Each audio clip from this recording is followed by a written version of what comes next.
tanggal 31 Oktober ini, ya, 31 Oktober 2024, saya mundur sebagai kuasa hukum dari Agus Salim, ya. Kami masih solid, kami masih tetap satu komando, ya. Apakah kami mengambil langkah hukum atau tidak? Tapi melihat situasi dan kondisi seperti ini, kemungkinan besar kami akan melakukan upaya hukum juga.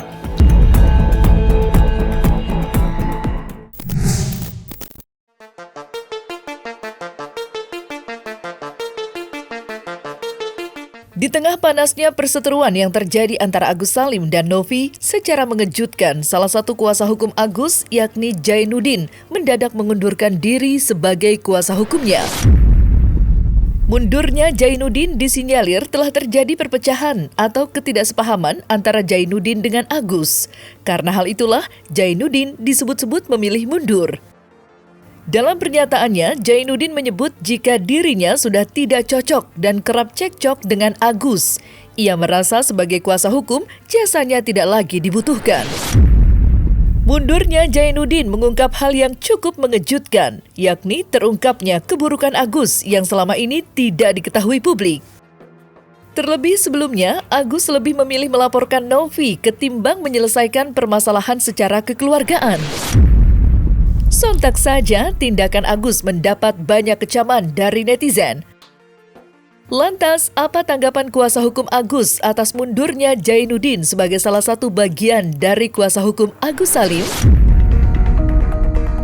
Saya Jainuddin, sarjana hukum, merupakan kuasa hukum dari Agus, ya, Agus Salim, korban dari penyiraman air keras, ya.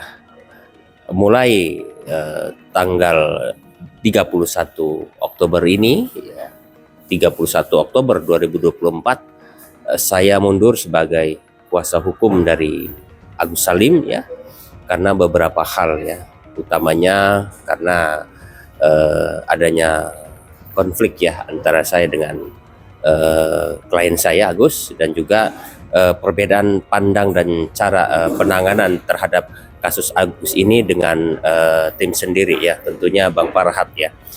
Secara pribadi saya tidak ada masalah, ya, dengan Bang Farhat, beliau orang yang baik, ya. Namun secara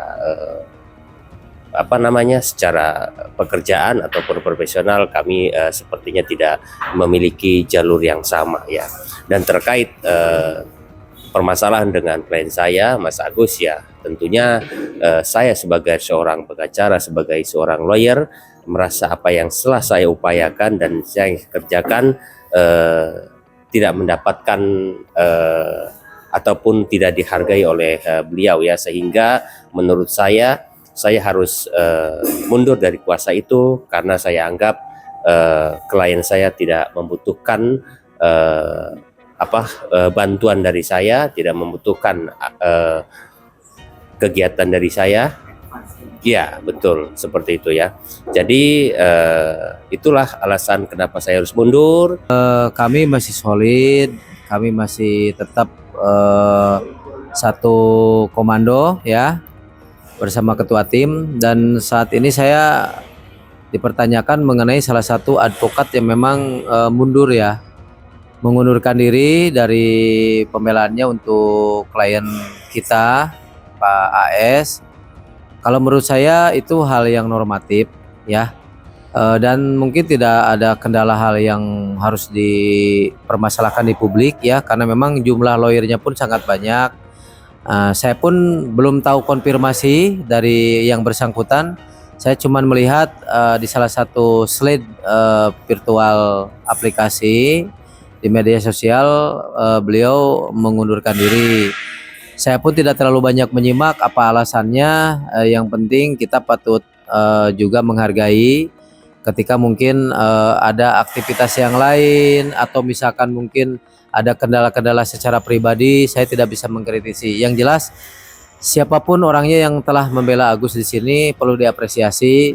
Beliau adalah advokat yang menjalankan landasan konstitusional Undang-Undang Nomor 18 Tahun 2003 tentang advokat, dan mudah-mudahan dengan hengkangnya beliau dari tim tidak melanggar kode etik advokat, tetap menjaga nama baik, menjaga silaturahim, dan tetap mengedepankan nilai-nilai santun dan tidak menjadi rival. Karena yang paling tidak disukai itu menjadi rival. Saya sebetulnya melihat mungkin kurang lebih dari 25 detik ya statement Bang Jainuddin bahwa beliau adalah mundur dari pembelaannya untuk Agus, dan saya jujur karena kesibukan juga lah nggak sempet gitu kan. Saya belum melihat alasan-alasan beliau secara seutuhnya dan sepenuhnya. Mohon maaf untuk pertanyaan itu belum bisa saya jawab. Saya yakin rekan sejawat kita yang sudah mengundurkan diri dari pembelaannya untuk Agus adalah orang yang mungkin profesional juga, ya kan, nggak perlu kita mempertanyakan alasan-alasan secara substansial terkait kemunduran beliau. Tapi kalau misalkan beliau punya pendapat lain ketika pengunduran diri beliau adalah ada hal-hal yang tidak sejalan dengan tim, nah tentunya kita juga di dalam pembelaan ini punya ketua tim yaitu Bang Farhad Abbas, dan kita selalu menjunjung tinggi apa yang beliau sarankan, apa yang beliau sampaikan.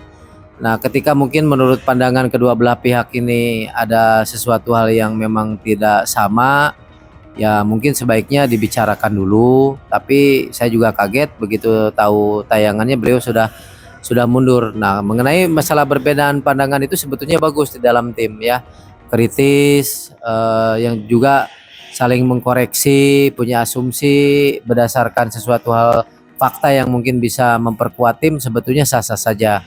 Tapi mungkin ada alasan beliau, juga mungkin alasan kebijakan dari ketua tim, ya saya juga mengikuti apa yang menjadi tanggung jawab pribadi masing-masing. Tapi saya pribadi di sini saya masih tetap fight, saya sebagai kuasa hukumnya dari Agus.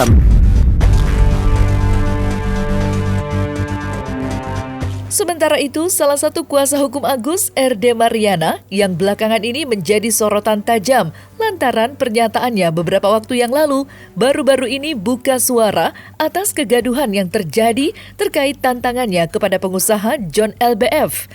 Iya, sebelumnya John LBF dan RD terlibat saling serang satu sama lain. Bahkan John LBF dikabarkan sudah melayangkan somasi terhadap RD. Tidak hanya John LBF yang dibuat kesal dengan pernyataan RD, kuasa hukum Novi juga dibikin meradang mendengar pernyataan RD beberapa waktu yang lalu. Bagaimana tidak, RD begitu keras menyerang Novi, bahkan sesumbar akan memenjarakannya. Kalau menurut saya Bang John LBF itu dia tidak membela sepihak ya kalau menurut saya. Justru dalam perspektif saya dia adalah orang yang membantu Agus, meskipun kemarin agak sedikit kontroversial dengan kami. Tapi ketika pertanyaan itu dilontarkan ke saya, ya mungkin beliau juga sebelumnya udah pernah kenal, sudah pernah mengenal dan sudah berkenalan dan menjadi seorang sahabat, berteman, ya itu sah-sah saja sebetulnya. Ya, tapi kalau misalkan saya menyampaikan apakah ini ada kaitannya dengan Bang John, saya tidak bisa menjawab. Dan alhamdulillah untuk urusan pribadi saya dengan beliau sudah saling memaafkan, dan kami menilai kemarin ada beberapa statement yang menyinggung perasaan saya. Wajarlah kalau manusia itu saling menyinggung, dan kebetulan kan dari kemarin Bang Farhad pun sudah menyampaikan beberapa informasi kepada Pak John ya yang positif kan gitu. Kita pun harus ikut.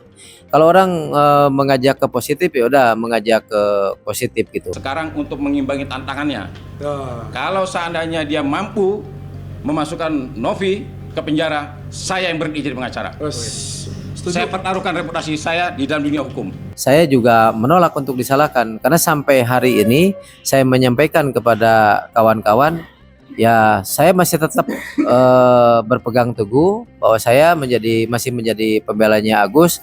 Ya terkecuali misalkan ada sudon, ada buruk sangka yang keterlaluan sehingga saya merasa dituduh yang lain-lain, ya mungkin saya juga akan tahu diri lah.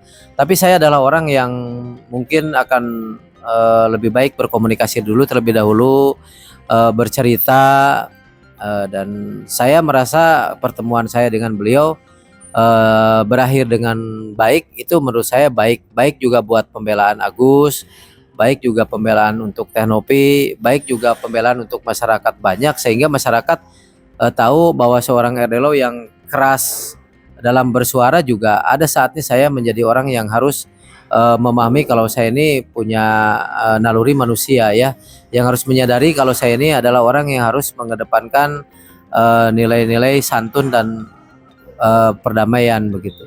Ada salah satu lawyer memang menyatakan dengan tegas dan keras bahwa jika pengacara ini tidak bisa memenjarakan Novi, maka pengacara tersebut akan mundur menjadi lawyer, tidak jadi lawyer lagi.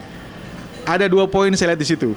Apakah memang pengacara ini bisa memenjarakan Novi? Itu yang pertama. Yang kedua, ketika Novi tidak bisa dipenjarakan, tidak terbukti, apakah benar pengacara ini akan memegang teguh ucapan yang disampaikan lalu kemudian dibuktikan? Kita lihat nanti. Karena begini, jangan lupa, hukum di negara kita ada asas praduga tak bersalah. Jadi nggak sembarang untuk bicara. Ini masukan saja buat rekan gue ini, lawyer ini. Rekan sejawat saya yang menantang mau gantung toga, saya nggak nanggepin gitu kan. Saya yakin mereka orang-orang baik kok. Mereka orang-orang baik. Cuman memang yang saya sangat sesalkan itu, ya di situ ada seseorang yang kontrak dengan saya, ya. Ada salah satu lawyer yang kontrak dengan saya diem. Saya dimaki-maki, saya diem. Saya dibilang ilmunya cetek, saya diem, ya kan. Terus aduh, udah nggak terlalu diceritakan lah. Terlepas dari pernyataan RD yang mengundang kemarahan dan kegeraman, kuasa hukum Novi dikabarkan akan menempuh jalur hukum untuk menanggapi pernyataan pihak Agus yang dinilai keterlaluan. Salah satu advokat yang getol membela Novi, Herwanto, menanggapi pernyataan kuasa hukum Agus terkait klaim donasi 1,3 miliar yang disebut-sebut milik Agus. Herwanto menyebut jika donasi 1,3 miliar tidak bisa diklaim begitu saja milik Agus, lantaran ada sejumlah aturan yang tidak bisa begitu saja dilangkahi.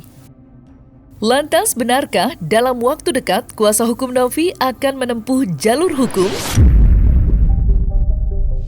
Apakah kami mengambil langkah hukum atau tidak? Tapi melihat situasi dan kondisi seperti ini, kemungkinan besar kami akan melakukan upaya hukum juga. Agar apa? Agar orang-orang yang mendapat informasi, mencari informasi, terus juga menyampaikan hal-hal yang menurut saya ini kurang elok. Apalagi tadi saya lihat tuh di YouTube, ini ada perkara walaupun SP3, sudah tahu di SP3 masih diomongin juga.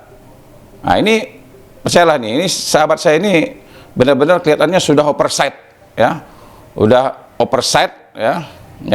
Ini berpotensi, ya, dia ini akan menghadapi permasalahan hukum, ya, yang benar-benar akan membuat dia nanti dalam kondisi yang sulit. Tapi yang saya harapkan pengacara NP juga harus berimbang, dan memang ini kasus mestinya mengindahkan apa saya sebelum saya kemarin meledak-ledak juga saya menyampaikan hal-hal yang baik sebetulnya. Dan begini ya, kemarin saya juga kan ada juga yang saya sayangkan, pengacara sebelah itu ada meme yang mengece gitu kan. Sekolah di mana bro gitu kan. Jadi menganggap kami ini orang-orang yang bodoh gitu kan. Jadi pengacara sebelah menganggap kami ini adalah termasuk Bang Farhat, kami segala macam. Dan mereka selalu menyampaikan ini tidak akan sampai lidik ini segala macam, ya jadi jangan disampaikan ke publik lah. Ya, ini juga dalam proses hukum juga kita sama-sama harus saling menghormati. Nah, ketika ada orang yang menyampaikan, wah saya juga kalau ini tidak sampai lawyer, saya nggak nanggepin gitu kan. Ya, rekan sejawat saya yang menantang mau gantung toga, saya nggak nanggepin gitu kan. Saya yakin mereka orang-orang baik kok. Kalau ada orang mengatakan uang itu milik Agus, keliru besar, sangat keliru besar, ya. Kenapa? Yang perlu diingat, ketika open donasi itu dibuka, ada 2 rekening, milik yayasan sama rekening Agus. Ini bukanlah menentukan bahwa kalau masuk rekening yayasan milik yayasan atau masuk rekening Agus milik Agus, bukan begitu. Ini pilihan orang mau transfernya kemana. Tetapi penggunaan tetap transparannya harus ada. Sekarang pertanyaan begini, andai kata umpamanya ternyata 1,3 miliar ini masuk ke rekening yayasan, apa milik yayasan? Enggak. Tetap penggunaan itu Agus. Nah kalau seandainya, oh masuk rekening Agus Pak, berarti punya Agus. Nah bagaimana kalau masuk rekening yayasan? Punya yayasan? Kan enggak. Tetap punya milik yayasan, tetapi penggunaannya tetap Agus. Jadi kalau seandainya orang mengatakan bahwa ini milik Agus, 100% milik Agus dan dapat digunakan semaunya, keliru besar. Ini bukan sedekah. Ini bukannya orang pengemis pinggir jalan kita kasih. Nah, ketika kita kasih, harapan kita untuk kebutuhan sehari-hari. Andai kata dia gunakan untuk minum, mabuk-mabukan atau beli narkoba, kita nggak bisa kontrol, terserahnya dia. Tapi kalau seandainya orang mengatakan bahwa dari awal ini ada musibah, matanya begini, dan dia berobat menggunakan BPJS di pelayanan seperti ini, nah, bagaimana bisa penyembuhan mata? Dibukalah open donasi. Nah, artinya ada kewajiban persyaratan yang melekat terhadap penggunaan uang tersebut. Kacau ini kalau seandainya orang mengatakan sudah milik Agus ya. Siapapun ada orang-orang yang di belakang ini, baik teman saya, yang berlawanan dengan saya udah gua nggak anggap teman lagi, karena mereka saya anggap tidak sayang sama manusia yang buta. Kalau misalnya masih orang-orang normal lu lawan sih, gue sih masih anggap wah mungkin lu pengen ngetop. Tapi kalau udah lawan orang buta, lu nyerang gue, berarti lu nggak usah berteman sama gue lagi deh, karena teman gue adalah orang-orang yang punya tingkat kemanusiaan.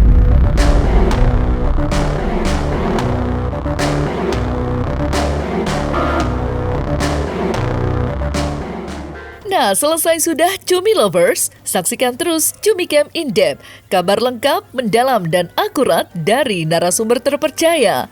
Dan jangan lupa untuk like, subscribe, dan juga share channel YouTube Cumi Cumi.